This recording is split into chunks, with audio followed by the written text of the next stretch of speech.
Hi, my name is Edeline Yanilla and I'm the Marketing Communications Group Head for Suzuki Philippines Incorporated Motorcycle Division.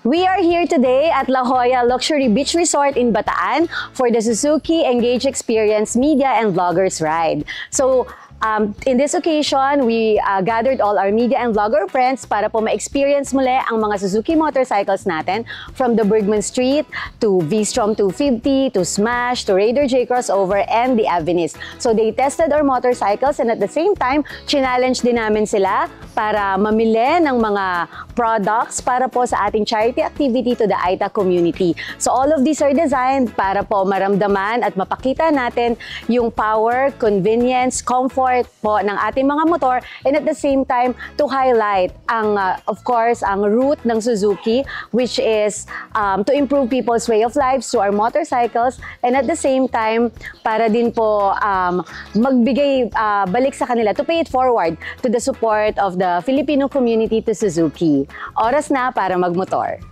Good morning. I'm Gilbert Chow from motoph.com. Dito tayo ngayon sa La Jolla Luxury Resort sa Bagac, Bataan. Katatapos lang natin na mag-participate dun sa Suzuki Engage Experience. Itong activity ng Suzuki is some sort of a CSR activity. No?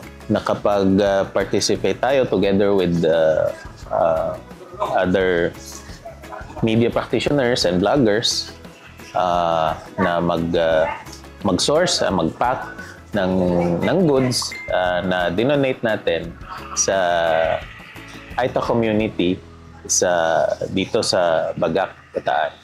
Ang maganda dito sa activity na to na bigyan tayo ng opportunity na masubukan yung versatility and cargo capacity ng mga Suzuki motorcycle models dito sa market natin.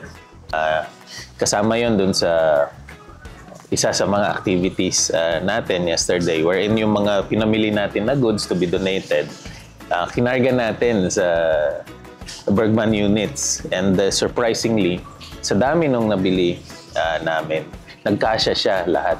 So, na-demonstrate na kayang-kaya kahit 125cc scooter.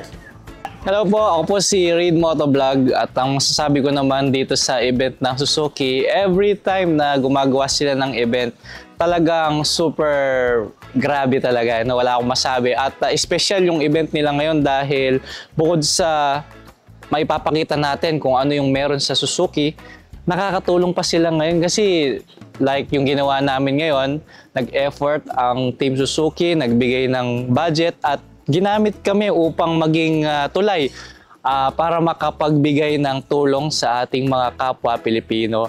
Ngayon, nakakapag-try pa tayo ng iba't ibang bikes. Unlike before, isang model lang yung aming natatest drive. Pero ngayon, lahat ng Suzuki bikes na-try namin. Tapos bonus pa, napakaganda ng venue at maraming salamat nga pala sa Suzuki Motorcycle Philippines dahil isa ako sa inimbitahan upang maging tulay na makatulong sa ibang tao at mag-enjoy sa kanilang mga motorsiklo. Hello, good day everyone. This is Ruby Abeva, aka Mace Pinaypay, a Cebuana Lady Rider.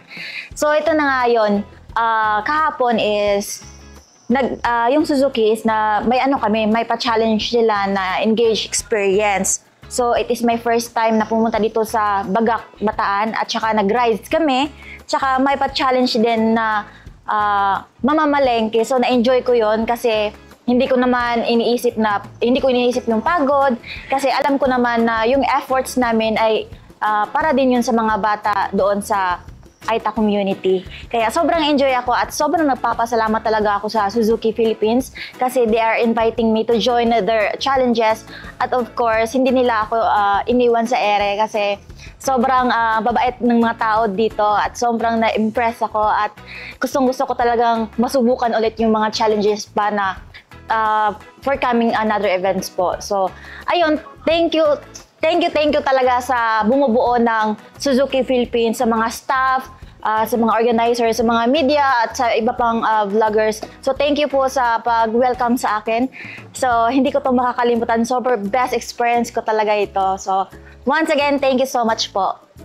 What's up mga brother? Ito si Juan ng Motor ni Juan. And first off, gusto ko i-congratulate si Suzuki Motorcycle Philippines again sa napaka-successful na event for this Suzuki Engage Experience. So, unang-una, nagpapasalamat ako dahil sa pagkakataon na makabahagi. Unang-una, nakasama natin yung mga kapatid natin na Aita. Tayo mismo ang namigay at nag-pack ng mga tulong na ibinahagi natin sa kanila. So, that is something na dadalhin ko habang buhay kasi kakaibang experience at saka fulfillment talaga yung naranasan namin doon. And syempre, pag Suzuki, hindi mawawala yung VIP treatment sa atin. So, we're here in La Jolla, kung ano naman yung pronunciation. But still, very good treatment, accommodation. Syempre, pamilya ng Suzuki, lahat tayo magkakasama, talaga na-enjoy natin yung oras natin sa isa't isa. And maganda yung lugar. Eto, getting ready for the beach. Bago naman tayo muli mamaya. Again, thank you and congrats Suzuki Philippines. Hello po, ako po si Boy First Time at nandito po tayo ngayon sa La Jolla Luxury Resort na kung saan ay nag-enjoy kami ngayon talaga kasama ang Suzuki Philippines. Gusto ko lang i-share yung experience namin kahapon na nagkaroon kami ng charity ride. Namigay kami ng mga groceries para sa mga ATAS dito sa Bataan. So dito ko na-appreciate yung ginagawa ng Suzuki ba na compared ba sa sa normal na ride lang, ito ngayon ng Suzuki gumagawa talaga ng tinatawag ng mga good deeds ba na kumbaga tulad nga ng nasabi ng aking kaibigan na si Michael Buku ay giving back kung ano yung blessing na natatanggap ng Suzuki ba. Binabalik na nila yung ngayon sa masa. Kaya maraming salamat Suzuki. Patuloy niyong gawin ito at kami ay dito lang para suportahan kayo sa kung ano mga future na gagawin ninyo sa pag-give back ng mga blessings na natatanggap ninyo. Maraming salamat po.